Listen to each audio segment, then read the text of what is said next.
രേണുകാസ്വാമി വധക്കേസിൽ കന്നഡ നടൻ ദർശൻ ഉൾപ്പെടെ 4 പ്രതികൾ കൂടി റിമാൻഡിലായി. കേസിൽ ദർശന്റെ സുഹൃത്തും നടിയുമായ പവിത്ര ഗൌഡയെയും മറ്റ് 12 പ്രതികളെയും കഴിഞ്ഞ ദിവസം കോടതി റിമാൻഡ് ചെയ്തിരുന്നു.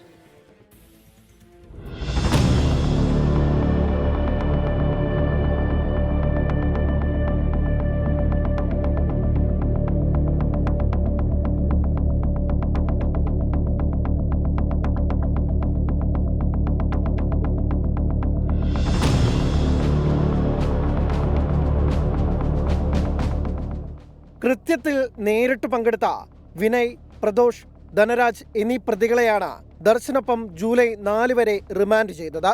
കേസിലെ മുഖ്യപ്രതി ദർശൻ കഴിഞ്ഞ 10 ദിവസമായി പോലീസ് കസ്റ്റഡിയിലായിരുന്നു. വിശദമായ ചോദ്യം ചെയ്യലും തെളിവെടുപ്പും അന്വേഷണ സംഘം പൂർത്തീകരിച്ചിട്ടുണ്ട്. കൊലപാതകത്തിൽ ദർശന്റെ നേരിട്ടുള്ള പങ്ക് വ്യക്തമാക്കുന്ന തെളിവുകൾ ശേഖരിക്കാൻ അന്വേഷണ സംഘത്തിന് സാധിച്ചു. രേണുകാസ്വാമിയെ ദർശൻ ക്രൂരമായി മർദ്ദിച്ചു എന്ന കൂട്ടുപ്രതികളുടെ മൊഴിയും കൃത്യം നടന്ന സ്ഥലത്തേക്ക് ദർശന്റെ വാഹനം വന്നുപോകുന്ന CCTV ദൃശ്യവും കേസിൽ നിർണായകമാകും. കൊലപാതകത്തിന്റെ ഉത്തരവാദിത്വം ഏറ്റെടുക്കാൻ ദർശൻ 40 ലക്ഷം രൂപ വാഗ്ദാനം ചെയ്തിരുന്നുവെന്നും അന്വേഷണ സംഘം കണ്ടെത്തിയിരുന്നു. കസ്റ്റഡി കാലയളവിൽ ഈ തരത്തിലുള്ള കുരുക്കുകൾ നന്നായി മുറുക്കിയാണ് സാൻഡൽവുഡ് സൂപ്പർ താരത്തെ പരപ്പന അഗ്രഹാരത്തിലേക്ക് അയച്ചത്.